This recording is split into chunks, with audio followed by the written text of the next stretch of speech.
യേശുവിൻ്റെ കാലഘട്ടത്തിൽ ഒരു കുഷ്ഠരോഗിയായ മനുഷ്യൻ യേശുവിൻ്റെ അടുക്കിലേക്ക് വരുന്നുണ്ട്. ആ മനുഷ്യൻ ചോദിക്കുന്നൊരു ചോദ്യം, യേശുവേ, നിനക്ക് മനസ്സുണ്ടെങ്കിൽ എന്നെ സൗഖ്യമാക്കാം. ആ കുഷ്ഠരോഗിയായ മനുഷ്യനെ സംബന്ധിച്ച് നോക്കിയാൽ സമൂഹത്താൽ നിന്ദിക്കപ്പെട്ടൊരു മനുഷ്യനാണ്. ആ കുഷ്ഠരോഗിയായ മനുഷ്യനെ സംബന്ധിച്ച് നോക്കിയാൽ ഒരു പ്രതീക്ഷയുമില്ലാത്ത മനുഷ്യനാണ്. ആ കുഷ്ഠരോഗിയായ മനുഷ്യനെ നോക്കിയാൽ അദ്ദേഹം പാളയത്തിന് പുറത്താ വിശ്രമിക്കുന്ന, അദ്ദേഹത്തിന്റെ ജീവിതത്തിലെ സകല പ്രത്യാശകൾ നഷ്ടപ്പെട്ടിരിക്കുമ്പോൾ അദ്ദേഹം യേശുവിൻ്റെ അടുക്കിലേക്ക് വന്ന് ചോദിക്കുന്ന, നിനക്ക് മനസ്സുണ്ടെങ്കിൽ എന്നെ സൗഖ്യമാക്കാം, എന്നെ ശുദ്ധനാക്കാം. അതിന് മറുപടിയായിട്ട് നാം കാണുന്നത് യേശു അവനെ സൗഖ്യമാക്കി. യേശു പറയുന്നൊരു മറുപടി ഉണ്ട്, എനിക്ക് മനസ്സുണ്ട്, നീ സൗഖ്യമാകാന്ന് പറഞ്ഞ് യേശു ആ കുഷ്ഠരോഗിയെ തൊട്ട് സൗഖ്യമാക്കി. ഇന്ന് പ്രഭാത സമയത്ത് എന്നെ കേൾക്കുന്ന ഓരോരുത്തരോടും ഞാൻ പറയട്ടെ, നിങ്ങളുടെ ആരും തൊടുവാൻ ഇഷ്ടപ്പെടാത്ത വിഷയങ്ങളിൽ, ആരും കൈവെക്കുവാൻ ഇഷ്ടപ്പെടാത്ത വിഷയങ്ങളിൽ, എല്ലാവരും തള്ളിക്കളയുന്ന വിഷയങ്ങളിൽ കൈവെക്കുവാനായിട്ട്, തൊടുവാനായിട്ട്, അതിൽ ഇടപെടുവാനായിട്ട് ഇഷ്ടപ്പെടുന്ന ഒരു കർത്താവിനെ ഞാൻ ഇന്ന് പകൽക്കാലം നിങ്ങളെ പരിചയപ്പെടുത്തുവാനായിട്ട് ആഗ്രഹിക്കുന്നു.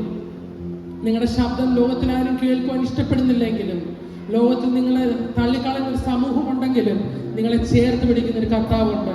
ആ കർത്താവിലേക്ക് അടുത്തു വരാമോ? ആ യേശുവിലേക്ക് അടുത്തു വരാമോ? നിങ്ങളുടെ ശബ്ദം കേൾക്കുവാൻ ഇഷ്ടപ്പെടാത്ത ഈ ലോകത്ത് നിങ്ങളുടെ ശബ്ദം കേൾക്കുവാൻ ഇഷ്ടപ്പെടുന്ന ഒരു കർത്താവുണ്ട്. ലോകത്തിന്റെ സ്നേഹം മാറിപ്പോകുമ്പോഴും ക്ഷീണം വരാത്ത, ക്ഷാമമേശിടാത്തൊരു സ്നേഹം നമുക്ക് സ്വർഗത്തിലായി തുറന്നിരിക്കുന്നു. ഭൂമിയർക്കുള്ള കാതുകൾ മങ്ങിപ്പോകുമ്പോൾ, നമ്മളെ കേൾക്കേണ്ടവർ നമ്മളെ തള്ളിക്കളയുമ്പോൾ നമ്മളെ സ്നേഹിക്കുന്ന ഒരു കർത്താവ്.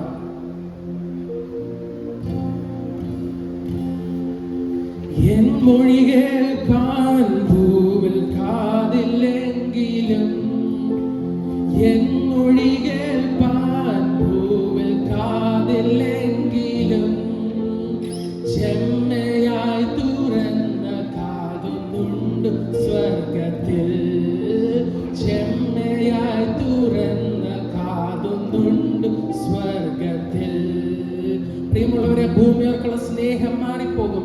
നിങ്ങളെ സ്നേഹിക്കാമെന്ന് പറഞ്ഞവർ നിങ്ങളെ നിന്ദിച്ചെന്ന് വന്നേക്കാം, നിങ്ങളെ പ്രത്യാശ വെച്ചവർ നിങ്ങളെ തള്ളിക്കളഞ്ഞെന്ന് വന്നേക്കാം. പക്ഷെ ഭൂമിയോർക്കുള്ള സ്നേഹം നീങ്ങിപ്പോയാലും ക്ഷാമമേശിടാത്തൊരു സ്നേഹം നമുക്ക് സ്വർഗത്തിലായി തുറന്നിരിക്കുന്നു. ഭൂമയർക്കുള്ള സ്നേഹം നീങ്ങിപ്പോകുമ്പോൾ, ഭൂമയർക്കുള്ള സ്നേഹം നീങ്ങിപ്പോകുമ്പോൾ, ക്ഷാമമേശിടാത്ത സ്നേഹമുണ്ട് സ്വർഗത്തിൽ, ക്ഷാമമേശിടാത്ത സ്നേഹമുണ്ട് സ്വർഗത്തിൽ, ക്ഷാമമേശിടാത്ത സ്നേഹമുണ്ട് സ്വർഗത്തിൽ.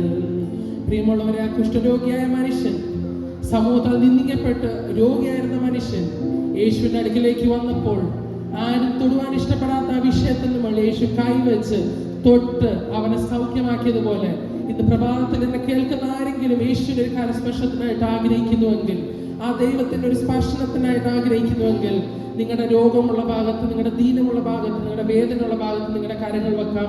ഒരു വാക്ക് നിങ്ങൾക്കായി പ്രാർത്ഥിക്കാനായിട്ട് ആഗ്രഹിക്കുന്നു.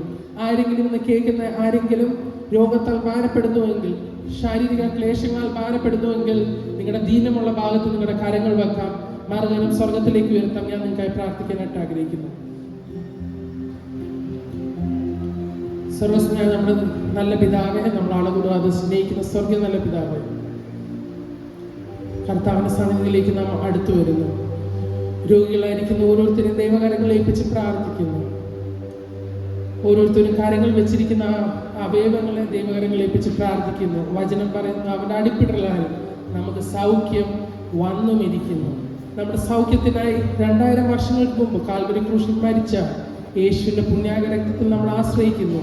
കർത്താവ്, നമ്മളിപ്പോൾ ഒന്നിച്ച് പ്രാർത്ഥിക്കുമ്പോൾ കർത്താവ് ശരീരാവയവങ്ങളിൽ തൊട്ട് ഒരു സൗഖ്യമയക്കണമെന്ന് പ്രാർത്ഥിക്കുന്നു.